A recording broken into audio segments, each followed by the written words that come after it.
Welcome, everybody, to another episode of One Shot, One Quill. I am your primary host, Spencer. Over there is your tertiary host, Ben. I disagree. We're both primary hosts. I'm still waiting to find my number two. I'm still waiting to get married to a number two. You have taken control for about 30 seconds because you specifically asked me to, and now you are trying to completely wrestle control of the podcast. Your first mistake was letting me take so much power from the bargaining table. You didn't even ask for collateral. There's no consequence to my mutiny. With me over here is Ben, my beloved, sorry, let me audibly roll my eyes, my equally powerful, capable co-host with thoughts and emotions, whose name is Ben. Ben. Why have you said my name so much? Like, it's a horror crux. So Ben, who is my equal, and yes. Every time I say his name, it does weaken him just a little bit. It's a curse where every time you say my name, I lose 1% of my podcasting power. You lose 1 pound of force behind every punch, and I've reduced you to that of a small boy. Ben, this show that we're doing here, in case you forgot, this is a weekly show wherein we produce tabletop content for Dungeon Masters players alike, people aspiring Dungeon Masters, I like to say. Typically for Dungeons & Dragons, could be for Pathfinder, GURPS, you name it. We like to form one-shots, and the whole goal here is we want you to walk away with something user-suggested that we've put our little spin and mold on, maybe get you thinking about something, and hopefully the end result's going to be a game that we can play in about an hour or two. So with us this week is a delightful guest. You may know him. I don't know what from, but his name is Jack. Jack, say hello. Hi, everybody. I'm Jack. It's great to be here. Yeah, I'm particularly infamous. You've probably seen my wanted poster here and there. That's where I know you from. I am very happy to have been brought on, especially after witnessing that power struggle at the beginning there between you two. I'm honestly shaken about whose side I need to pick for who is the primary host. As Spencer has gone now a full minute without saying my name, I have regained all of my podcasting power. No. And yeah, I picked Ben's side. I do feel like we should throw on the end here because I don't think Spencer adequately explained it. We take suggestions from the audience. We randomly select a premise and then 2 items, and then we make that into D&D content that is either good or bad, and you're ultimately the judge of that as the audience. I can't believe you stifled my mutiny to repeat at least 80% of what I already said. Yeah, but I did it better. Okay, all right. You always do this. You always do this. We have company over, Ben. Hey, come here. I hate it when my parents fight. Love you so much. I hate it when they love more. Ben, yes. I think any good sexually tense podcast opening needs to start with a premise. So what's our one-shot premise today? Our one-shot premise is... Numerically, what would you ascribe it? I would ascribe it a 6. Oh, that's fatal. So the bones roll. All right, 6. Our premise today. A band of adventurers hears about a great fortune hidden away in a wizard's tower in a distant town. Everything in this town, however, is a mimic, some more friendly than others. All right. Is the treasure also a mimic? It says everything, not everyone, everything. So the treasure could be a humanoid, / the treasure could be a sentient being, or if it's an object, yes, it is also a mimic. Now, Spencer, I feel the need to ask, because you said everything is a mimic. Are you depersonifying mimics? Slightly. I'm trying to draw the line of where the mimics stop, but I don't want to. That is an important thing for us to discuss, but I think, first off, we should get our little items in here. Absolutely. Sure. Let's, give me that D, what was it, 50 options that we have this week? Yeah, you said a D50, so I'm going to give you a 37. 37. 3s and 7s. War pig mounts. Okay, simple enough. Simple enough, and can I just say, I appreciate that. And can I just say, tasty for the mimics. There you go. There's perks on all sides. Those stable mimics are going to be so happy. You want to swing me another one? Yeah, your second item can be, how do you feel about a 7? A 7. A feline merchant from Casbar and Company who insists they are not criminals, just business cats, but sell a dubious stock of materials. We have more or less black market merchants, war pig mounts, and a town where a great treasure is hidden. But that town, every single thing in that town happens to be a mimic, some of which are a little more friendly than others. I think the merchants have to be the ones, the dubious items that they're sending them with have to attract mimics, right? I don't know if they have to, but they definitely should. Here's what I think. The merchants sell an item that attract the mimics. The mimics eat the traveling parties, and mimics don't really want the gold. They just want the things that are attracted to it. So they have like this mutual understanding with the merchants that they will give them whatever gold that their dinner brings them. Right. So they're baiting adventurers in, and they're kind of reaping the rewards, reaping the remains after the mimics are done with them. Mm-hmm. Interesting. Okay. I like that. Ben, what do you think? I think it is an interesting premise. I think this is kind of a trope that we rely on a bit often. We've done it once and have not done it, and we won't release that one, which is why I was eager to just try it again, but better. What if Quest Giver bad? I have one step further to add, if you guys would allow me, as Okay. to kind of capitalize on our unique setting, because it's a tower with treasure in it. I say the merchant cat is selling a deed to the tower. So the party comes towards this cat. They hear about the secret treasure, but they need to buy the deed to this tower from this merchant. So it's kind of like a Monster House situation where once they are in the tower and they're looking for the treasure, the slow realization comes that they are within a giant tower mimic. Yeah, I think that's you go good. in, you're like, the table's a mimic. The chair's a mimic. Oh my god, this chest is a mimic. Wait a second.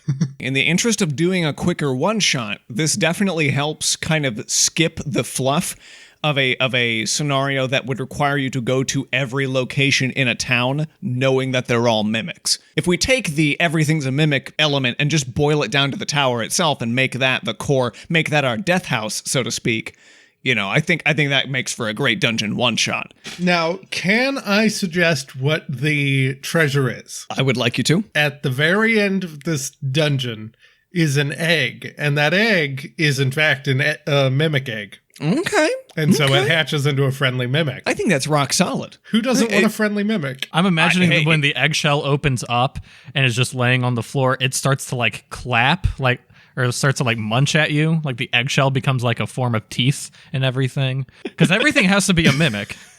Is this just a mimic layer, or is this like a curse on this tower? Sort of like a Beauty and the Beast situation, but instead of singing furniture, it's furniture with a giant mouth and teeth and legs. Yeah. Yeah, I think so. And they sing. I think it's a whole experiment gone wrong, because this was a wizard's tower. Yeah. Maybe he was lonely, lived in this tower. Everyone was afraid of him and his experiments with mimics, so he tried to make his tower his friend, give it sentience, and it swallowed him as a result. This definitely lines up with wizards' preference to create friends rather than just go out and talk to people. It's a lot easier. So, in case we were curious, mimics they are medium monstrosities. Well, they're monstrosities of all size categories, Now, we should say. Should we explain what a mimic is? I don't know why anyone would be listening to I this don't know if they don't anyone know what listening to a mimic tabletop is. podcast doesn't know this already, but a mimic is... Imagine if objects could catfish you. It's a creature that looks like an object. Basically anything inanimate. And then it'll eat you if you get too close.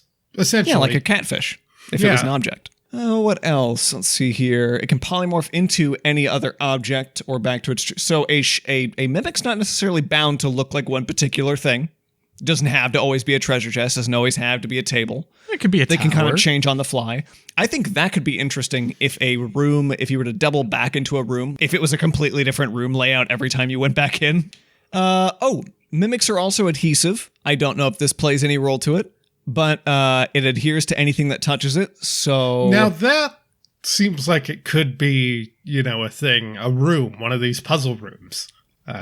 Just everything's sticky. I think that's got a spider climb kind of mechanic to it, like traversing a particular area by just kind of walking up the walls. I could see that being like a fun Willy Wonka-esque thing the party can do when they first enter. Like they're like, oh, this is like a tower where you could climb on the walls. They don't realize they're stepping in sticky mouth goo.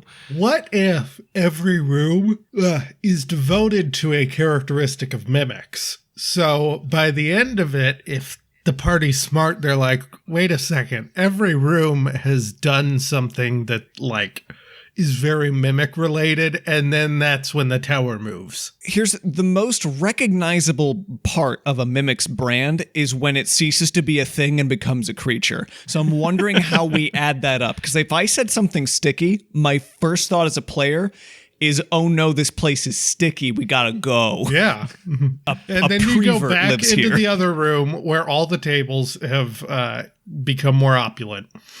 And you're like, wait a second. And changes appearance, is sticky. The tower ceases to be a tower and becomes a monster that you have to fight from the inside out. I'm willing to lean into this if we can make explanations for everything else. Say maybe there's a part of the tower has like a bunch of teeth that hang off the door frame. What if that's originally contextualized as this wizard was also a big game hunter? But why does what if the door frame is the only thing that isn't a mimic?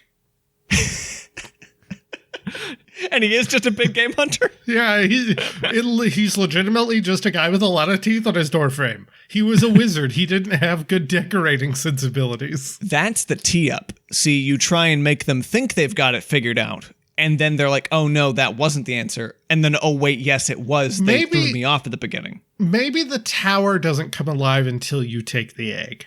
That makes sense to me. That I can buy. Let's take the Indiana Jones, I took the idol and the boulders coming trope. Let's absolutely do that and make it like the escape sequence. Also very Death House. I like the sound of that. Maybe because part of me is wondering like what kind of egg would actually attract somebody to go into this tower, buy its deed and everything. Maybe it's legend that it is a incubated dragon egg, and it'll be worth a lot of money, and they don't realize they're just bringing more mimic to, like, maybe this egg hatches into the seed of this tower mimic and it's just going to be planted somewhere else. I don't know. I like that shocking negative twist to the end of a campaign, a little hint of darkness. I like this. Let's talk about the levels of this floor, and let's double back to war pig mounts, because I feel like we really... I was thinking about that constantly and how this could be related to war pigs, and I have not come up with an answer yet. I think the merchant gives you war pigs, and your first indication that something's gone wrong is that after you all go inside, you hear oinking, and then you come out and the war pigs have been eaten. That could be, yeah, that's pretty, I like that. They're there to strengthen all of the mimics so that they can kill you. And also they have cocaine inside of them. The saddle hitches you tied up your war pigs to were mimics. That's exactly. No. Yeah, like the stable is a mimic. So when you first go out there and your pigs are just completely massacred, you think something's outside. We need to stay holed up in here, not realizing you're doubling down on the most dangerous location. Given that mimics are shape changers, the minute you go through the front door can cease to be there. You're in the belly of the beast.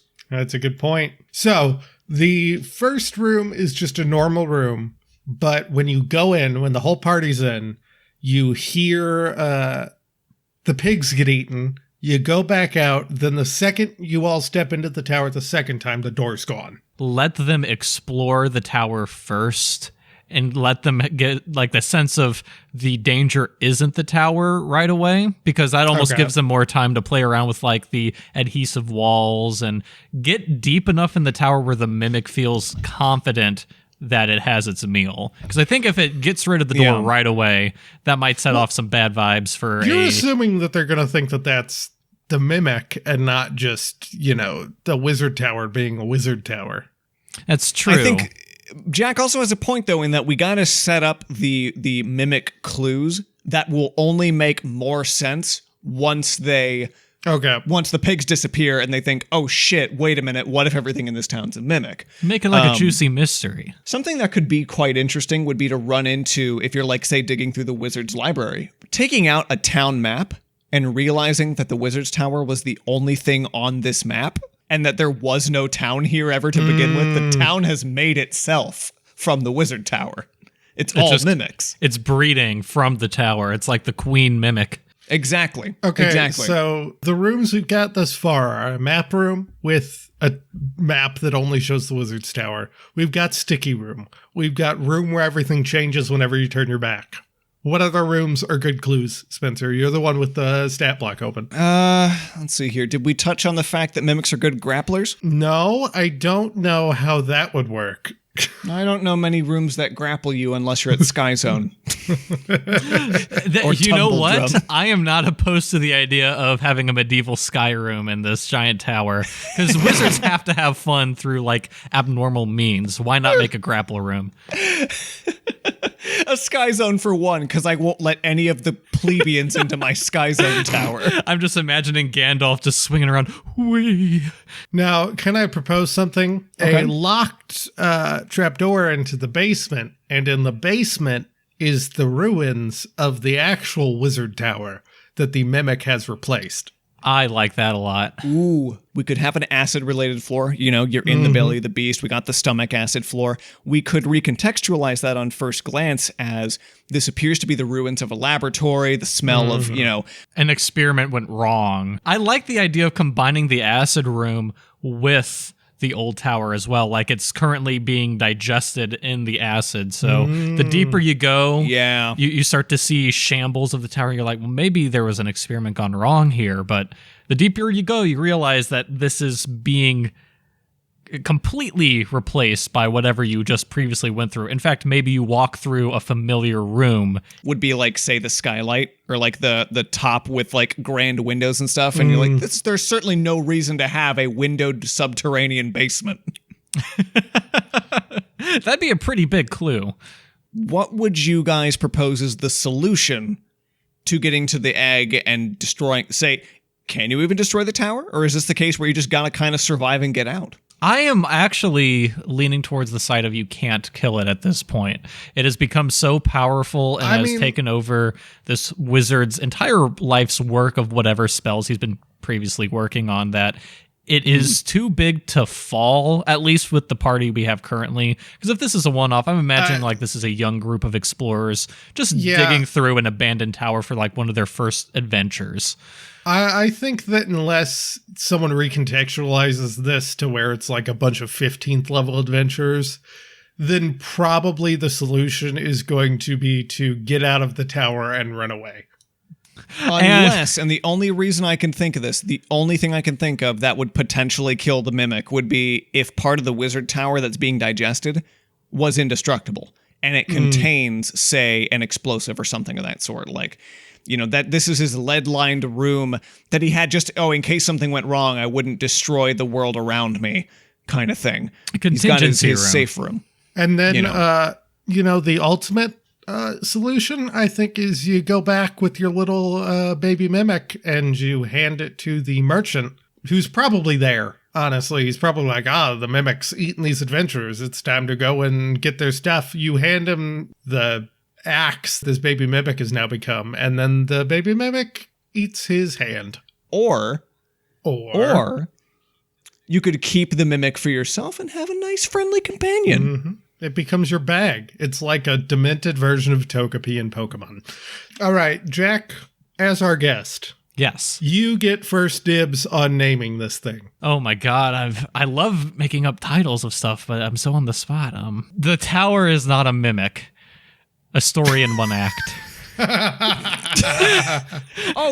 Ben, look, he's learning so quickly. What about Belly of the Beast? Belly of the Beast.